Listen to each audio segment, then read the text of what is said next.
You will hear a number of different recordings, and you will have to answer questions on what you hear. There will be time for you to read the instructions and questions, and you will have a chance to check your work. All the recordings will be played once only.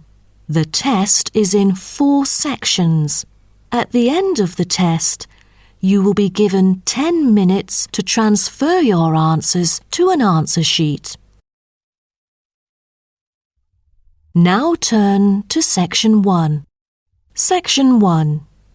You will hear a conversation between a printing company employee and a customer.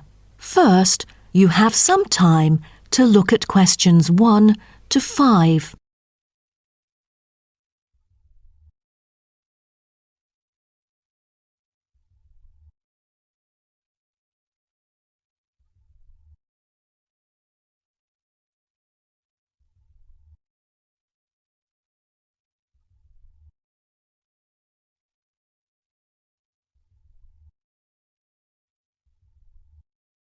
You will see that there is an example which has been done for you. On this occasion only, the conversation relating to this will be played first. Good afternoon. Welcome to Matrix Printing. I'm John Smith. How can I help you? Good afternoon. I'm here to reprint a brochure for our hotel. There are some pages that need revising. The customer says the brochure sample needs revising. So, brochure has been written in the space. Now we shall begin. You should answer the questions as you listen, because you will not hear the recording a second time. Listen carefully and answer questions 1 to 5. Good afternoon. Welcome to Matrix Printing. I'm John Smith. How can I help you? Good afternoon. I'm here to reprint a brochure for our hotel. There are some pages that need revising. Sure. How may I address you? Oh, I'm Mary Jane from Central Hotel Chains. Nice to meet you.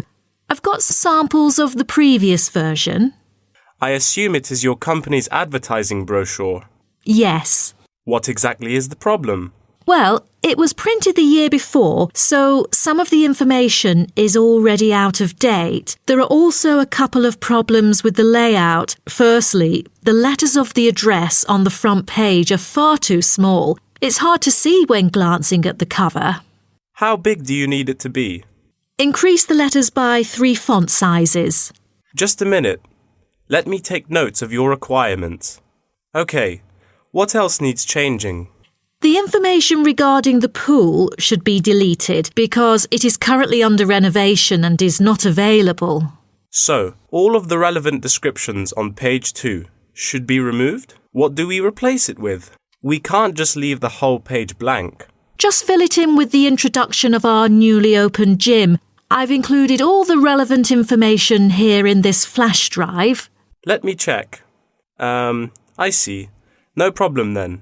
What is also bothering us is that the description under the top photos on page 4 is incorrect. The word lounge needs to be replaced with reception. Fully noted. Is that all? No, there is more. Turn to page 5. We feel that showing merely the picture of our exterior and interior decoration does not fully represent the appeal of our hotel. On second thought, we've decided to use a picture with the view of the hotel. Do you have the original copy of the picture? Yes, it is also enclosed in the flash drive. Okay. We'll re-edit the whole layout of the photos. Great. Before you hear the rest of the conversation, you have some time to look at questions 6 to 10.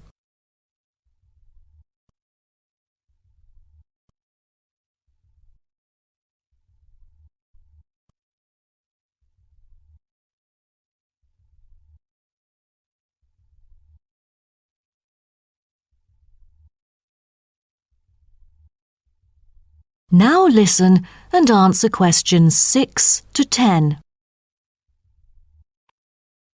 Let's turn to the next page. Yes. What's wrong with that? It seems perfectly fine to me. At first sight, it seems fine, but according to the feedback of the customers, the prices do not stand out. So, we want to change the print from black to red to make it pop out. Okay, I've made notes of all of your requests. Is there anything else? I appreciate it. Just one final request. Could you translate the whole brochure into Spanish? We have customers worldwide, you know, especially those from Latin countries. No problem. What about other languages, like Japanese, Chinese, or German? These are our most popular target languages. I have to ask the manager about the Chinese version. There's been a surging number of Chinese clients during recent years. However, we don't need German or Japanese translations, as we currently don't have many customers from those two countries. Sure. Just keep me updated. So, roughly, when could we get the revised print? We need it before the end of July. It's late June now. Roughly, it'll take 3 weeks to re-edit. So it will definitely be ready before the deadline. Great. To where shall we send the samples? The address is number 9 Green Drive, Clifton, NY 21300. How do you spell Clifton? CLIFFTON, Clifton. And the telephone number? It's 9030366602. Also, if you have any further questions, you can reach me through this number. Okay. That is the end of section 1. You now have half a minute to check your answers.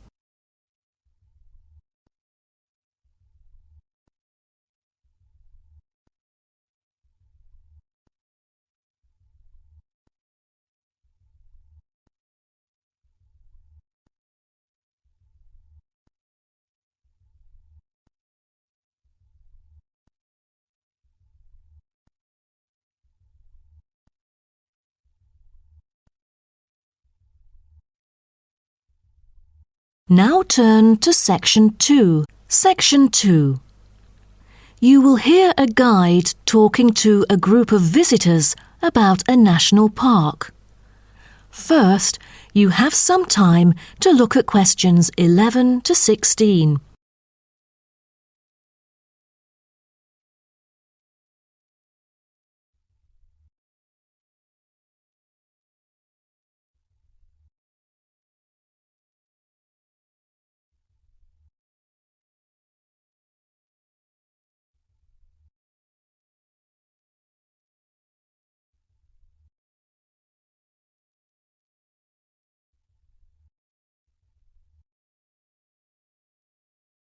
Now listen carefully and answer questions 11 to 16. Welcome to Byron National Park. I am Jim Carson, your tour guide for the trip. First, I'd like to give you some basic information about the park. Covering 7,000 acres of land and spanning across 3 states, Byron National Park was established to protect the area's most spectacular scenic values. With unique geological features, natural history, and native plant and animal life, it is an ideal destination for recreation as well as research purposes. The park has a breathtaking waterfall connecting the longest river in the country, but it is most renowned for having the largest subtropical rainforest worldwide. There are many layers of tall, medium, and low vegetation growing with seasonal variations in the park. It is a place where the air seems green. Ardent hikers can find an awesome array of options here. Apart from the dense green rainforest, tourists can also hike along the mountain trail. Despite the stunning view, taking photos is not advised on the way up, I'm afraid, as one might get distracted and the narrow trail by the sheer cliff is quite dangerous. When you reach the top of the mountain, there is nothing better than having a picnic under the trees with your family. Accompanied mostly by wildlife, walkers as well as cyclists may find the bush track a good choice for having a tranquil time to themselves. As your tour guide, I suggest that only expert hikers take the creek circuit, because its beautiful and inspiring scenery through the subtropical jungle is paralleled by its physical challenges. A list of transport is available within the park. Bicycles are a popular choice, as it is the most flexible way to get around. Electric trams are temporarily closed for maintenance. Boat trips down the river are an ideal way to spend a tranquil afternoon. Rest assured that transport within the park is covered in the bill. Extreme sports is another highlight of the park. There are, for adventurous grown-ups, especially those who are comfortable with having a racing heart, scary as it may sound, it is actually safe to participate in extreme sports under strict instructions and close supervision. Abseiling is available regardless of the weather. It is a fun way to overcome fear of heights, gain new skills, and get an adrenaline rush. Bungee jumping and paragliding are also available, except for during the summer. At this point, you might worry about meals here. Well, even though there is only one restaurant in the park at the moment, the variety of dishes is astonishing. There are 2 meals included in the price. Just get your meal ticket at the reception before dining. Also, there is no need to make reservations or worry about availability, since there are plenty of tables. Before you hear the rest of the talk, you have some time to look at questions 17 to 20.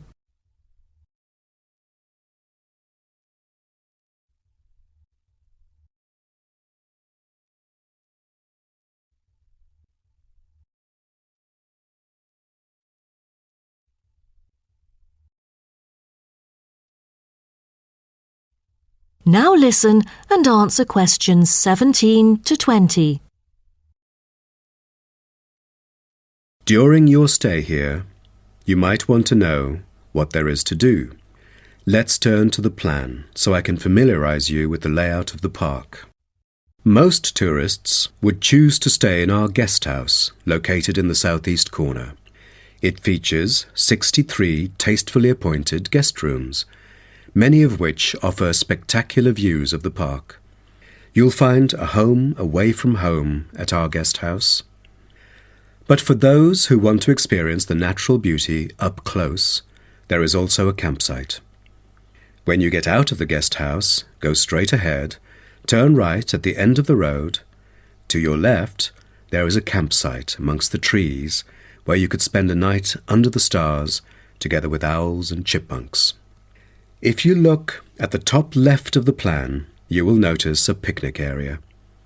You can either bring your own food, or we can deliver food to you. Barbecue is an option. The business centre is situated directly opposite the picnic area. It provides flexible, fully serviced offices, conferencing suites, meeting rooms, and is equipped with the latest multimedia facilities. Wired, as well as wireless, high-speed internet is available within the entire premises. The centre is designed to cater to both individual travellers and corporate groups. Visitors can also go to the museum, which holds a vast collection that exhibits local history and a natural habitat. You start from the guest house, just turn left at the first conjunction, then walk past the tea house, turn right. You'll see the museum after making the third right. Have you found it? Pretty easy, right? To spend a delightful afternoon with a book and a fresh cup of coffee, you can go to the only cafe in the park. From the guest house, you go straight, then take the second right, and you'll see the cafe right in front of you. You might want to check out our all-season tennis court, which offers instruction for all ages and skill levels. It is located right opposite the cafe. That is the end of section 2. You now have half a minute to check your answers.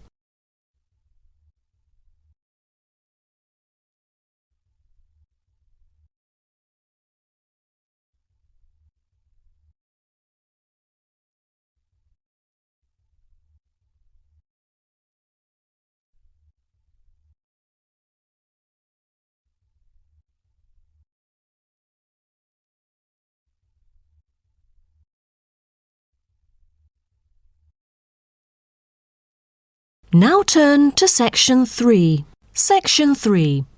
You will hear two students called Helen and Paul talking to their tutor about a nursing course. First, you have some time to look at questions 21 to 24.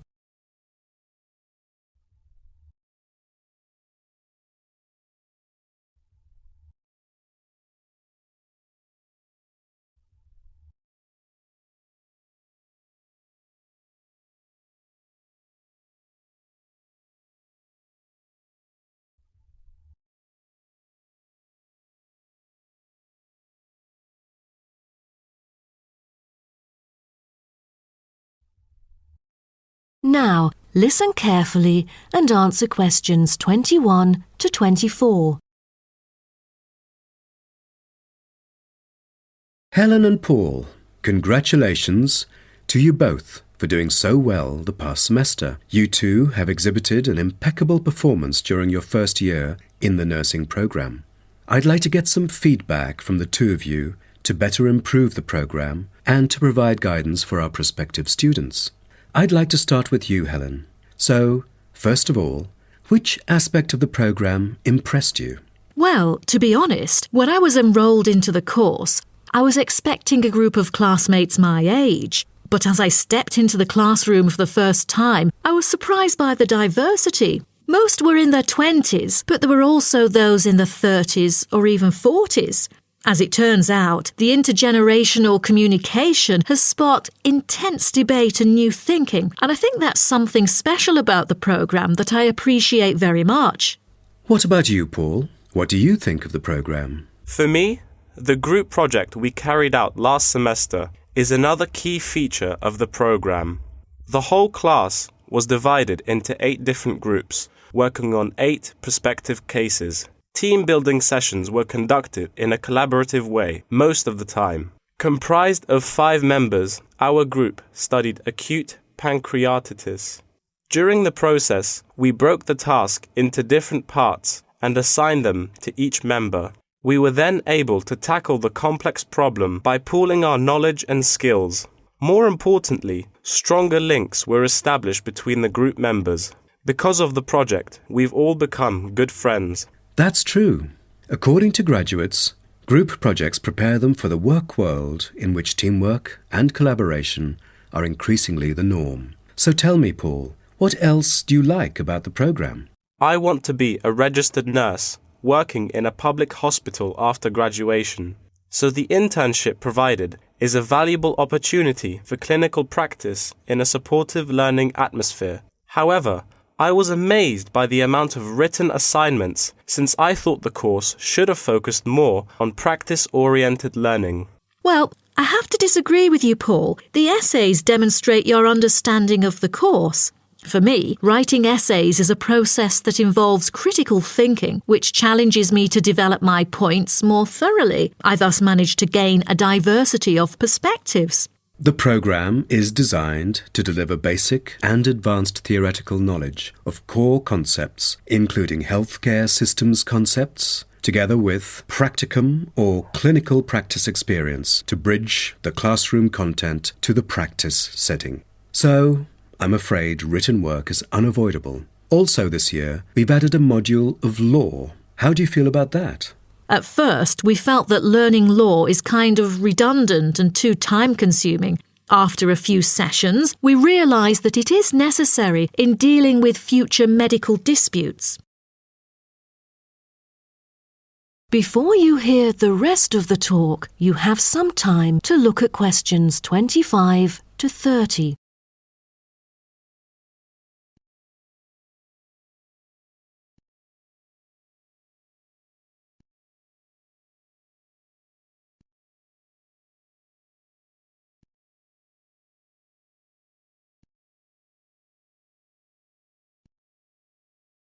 Now, listen and answer questions 25 to 30.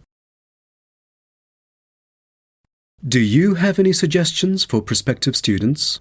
What bothers me most is handing in essays on time. I almost missed the deadline once because there were 3 essays due within the same week, so rationalizing your time is critical. Well, that's true. The lectures deliver so much useful information. I have poor memory, so I kept making notes and revisiting them on a regular basis.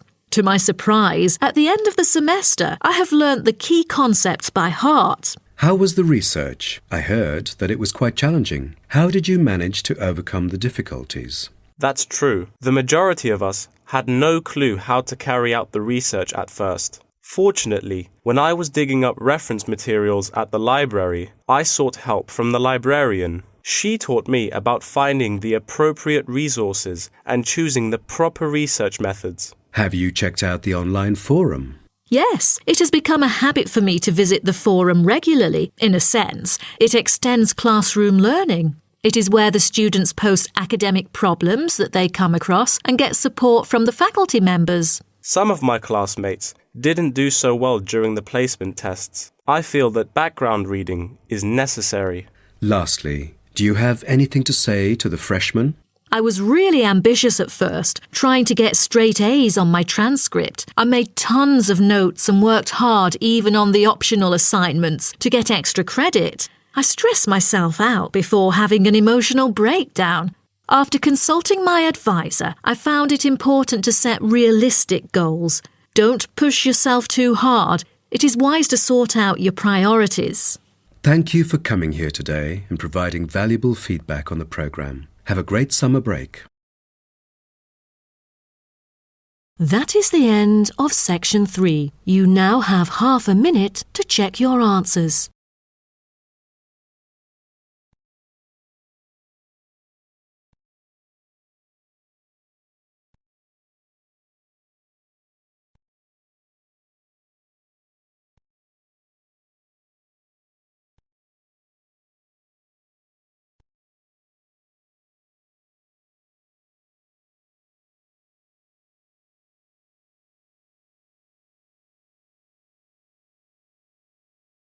Now turn to section 4. Section 4.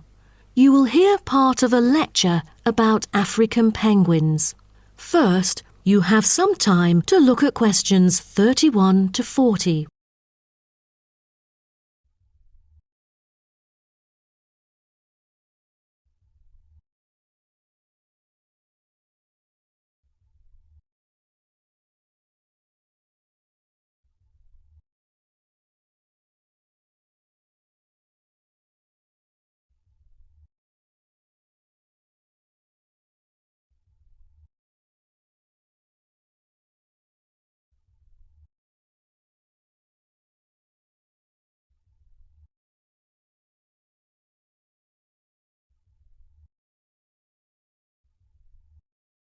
Now, listen carefully and answer questions 31 to 40. Good morning, everyone. Today's lecture is about a type of adorable animal, the penguin. When you think of penguins, you may picture them surrounded by snow and ice. But not all penguins live where it's cold. African penguins live in the southern tip of Africa. They are usually found within 40 kilometres of the shore and on a number of its surrounding islands. African penguins are also known as jackass penguins because they make donkey-like braying sounds to communicate. African penguins can keep their body temperature at a stable level, but their land habitat can get quite warm, so there are a number of ways for them to stay cool. They limit their daylight movements on breeding sites on land to early mornings and early evenings to avoid too much sun. The pink glands above their eyes can help them cope with the temperate climates. Like other penguins, African penguins spend most of the day feeding in the ocean, which also helps keep them cool. Being a type of small to medium-sized penguin species, African penguins average about 60 centimetres tall and weigh up to 3.6 kilograms. They have a black stripe and a pattern of unique black spots on their chest. Males are larger than females and have larger beaks. Even though they are categorised as birds, African penguins aren't able to fly because of their heavy bones. Their wings are more like flippers that make them particularly suited for life in the water. When they're on land, their flippers and their tails help them keep their balance and walk upright. African penguins begin to breed at the average age of 4. When a male and female pair up, they tend to breed together for the rest of their lives. Most other penguins nest and lay their eggs out in the open, but African penguins have a different approach. They dig holes under bushes out of their own excrement, called guano, so they are sheltered from the sun and predators. The African penguins survive on a diet that is comprised mainly of marine organisms. They feed primarily on fish like sardines, along with the occasional squid and shellfish. But when normal food is in short supply, they eat tree roots as well. The streamlined body of the African penguin allows it to move through the water like a rocket, capable of reaching a speed of around 20 kilometers per hour when hunting for food.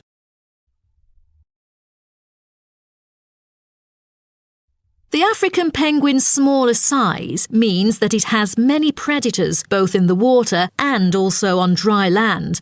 Their natural predators at sea include seals and sharks. The biggest threat to them on land is not just towards the adult penguins. The penguin chicks are sometimes taken by seagulls into the air and dropped from above.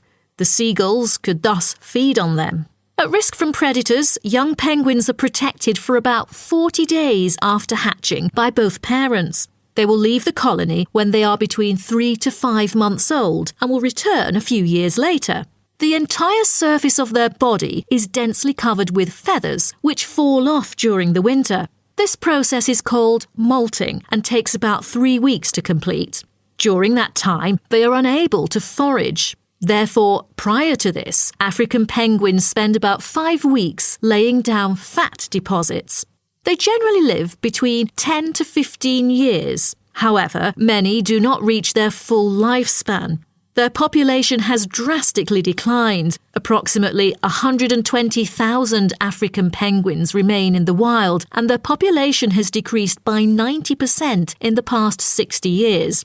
They are considered to be vulnerable and have been listed as being endangered. 2 major factors have contributed to their decline. They are struggling for nesting space due to human disruption and competing for food due to overfishing and pollution. With the limited number of breeding pairs, survivorship becomes difficult for African penguins. This makes them especially vulnerable as environmental conditions change or an outbreak of a disease occurs. For instance, avian malaria has caused 27% of the captive breeding penguins' deaths annually. The more genetic diversity there is within a species, the higher the likelihood that at least some of the individuals will adapt and survive. That is the end of section 4. You now have half a minute to check your answers.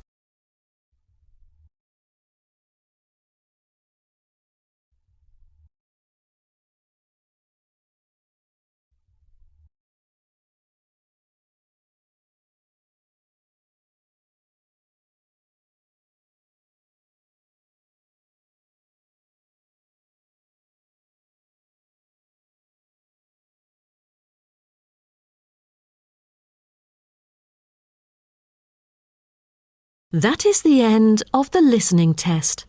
In the Ielts test, you will now have 10 minutes to transfer your answers to an answer sheet.